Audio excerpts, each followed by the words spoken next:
Hello ladies and gentlemen of the internet, it's RJ, and today we'll be taking a look at the Bandai Tamashii Nations SH MonsterArts Gamera.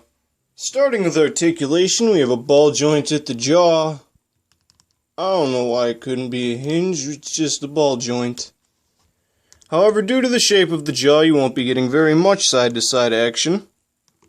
There's a hinge for the tongue, which adds a nice little flair of personality to your poses.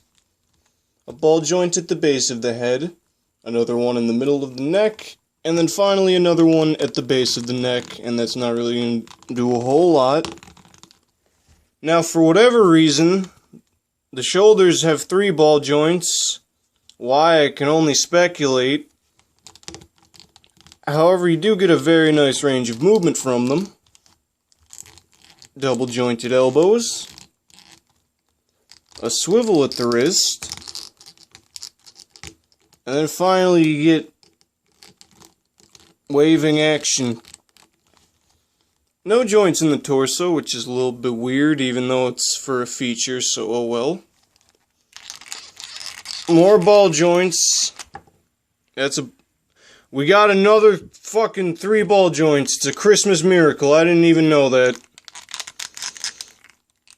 Double jointed knees. Ball joint for the ankle, but again, due to the shape of the feet, you're not going to be getting a whole lot of movement. A whole lots of ball joints for his little stubby tail. So you're going to be getting lots of movement out of that. So overall, very expressive. The use of triple ball joints for the shoulders, as well as the legs, is a bizarre choice, to say the least, but I guess it's functional. Now, moving on to detail, this is probably the figure's strongest aspect. On the top of the head, you've got some very nice ridge detailing. Let's focus a little bit. There we go. So yeah, as you can see, very nice on the top of the head.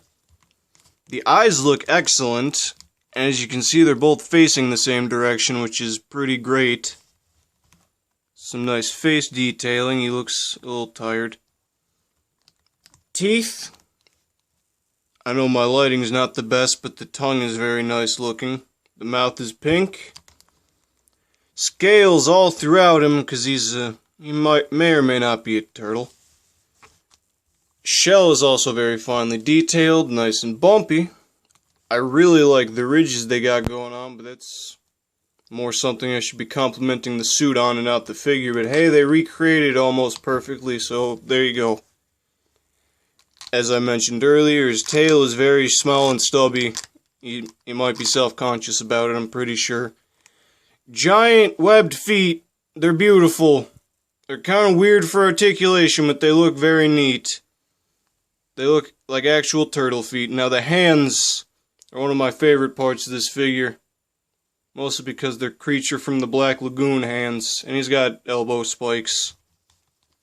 Now finally for the chest, these lines kind of make it look like a depressed face, which is one of my favorite aspects of the feature. That's not how that sentence was intended to go. Favorite aspects of the figure. You can see there are the eyes, and there's the mouth screaming in despair. Alright, accessories are arguably the neatest part of this figure, but they're all pertinent to each other, so we might be able to just get this done in one shot. First of all, we have the mana beam, which looks excellent. I really like how this turned out. It's got very nice flame-like details all throughout. It's got a bulbous tip. We're not touching that one. Oddly enough, instead of an articulated arm, we get this, which is a little bit weird. Finally, we have the best accessory ever. Literally ever, because not only can you use these for their intended effect, but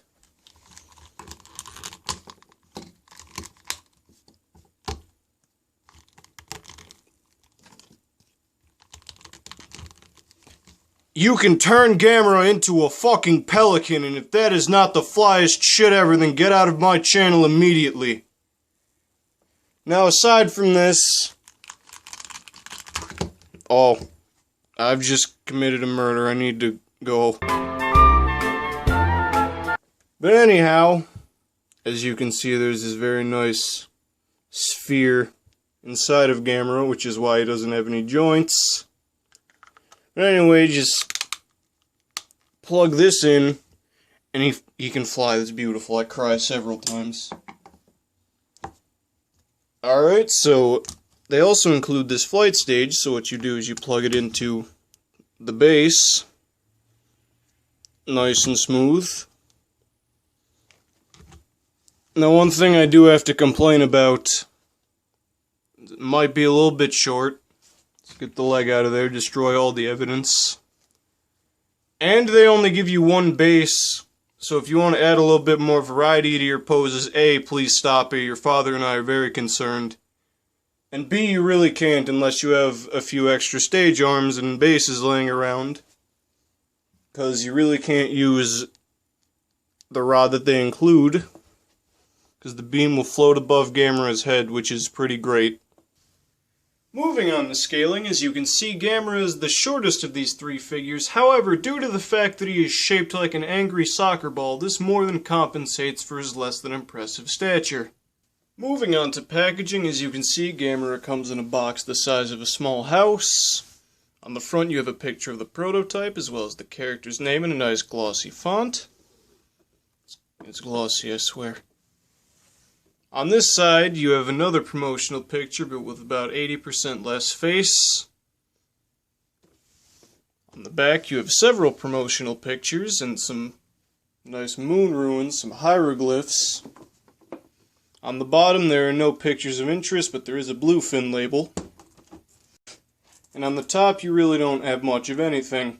So overall, this is one of the best figures in the entire MonsterArts lineup due to its excellent detailing and very nice articulation, as well as its excellent accessories and the fact that it can be turned into a pelican turtle.